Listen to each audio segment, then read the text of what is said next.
The Deadly Pill, the unsolved mystery of the 1982 Tylenol poisonings.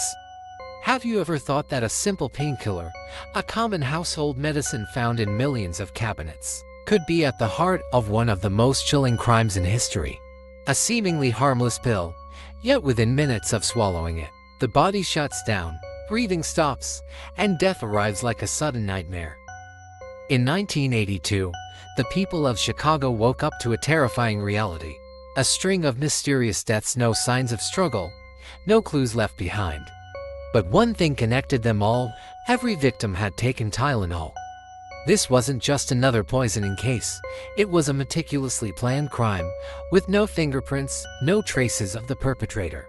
A case that shook America and forced the pharmaceutical industry to change forever. On the morning of September 29, 1982, in the quiet suburban town of Elk Grove Village, Illinois, 12-year-old Mary Kellerman woke up with a mild cold. Like any caring parents, hers wanted to help her feel better. They gave her a Tylenol extra-strength capsule, one of the most popular pain relievers in American households at the time. But within hours, something went horribly wrong.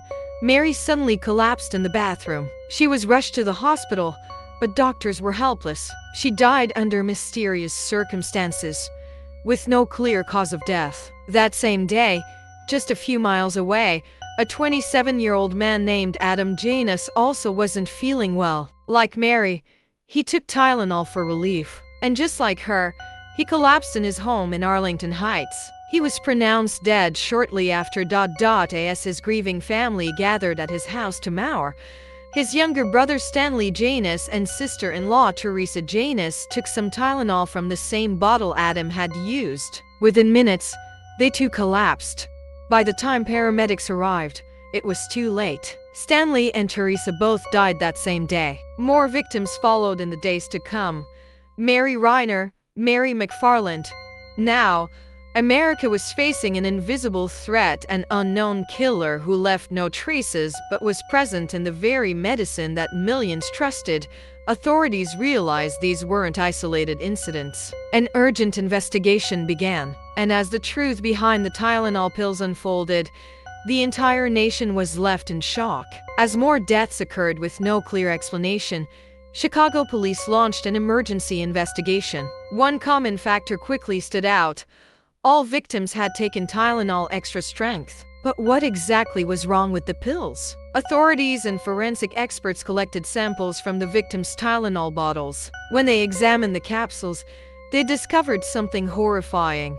The pills had been laced with cyanide, one of the deadliest poisons known to man, capable of shutting down a person's breathing within minutes. Cyanide prevents cells from absorbing oxygen, effectively suffocating its victims from the inside out. The investigators determined that even a tiny dose could kill almost instantly. A disturbing theory emerged: the capsules had been tampered with after leaving the factory. This meant that the perpetrator was not an insider at Johnson & Johnson, the company that manufactured Tylenol. Instead, someone had purchased bottles from stores, secretly opened them, inserted the poison, and then placed them back on the shelves, waiting for innocent victims to buy and consume them. The crisis became so severe that even those who had never used Tylenol started questioning the safety of everyday consumer products. Under immense pressure, both the government and Johnson & Johnson took an unprecedented step.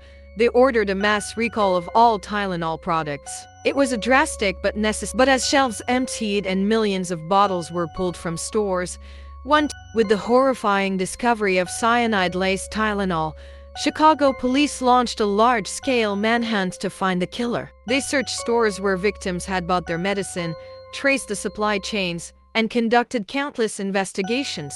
But they faced one massive problem: there were no direct leads.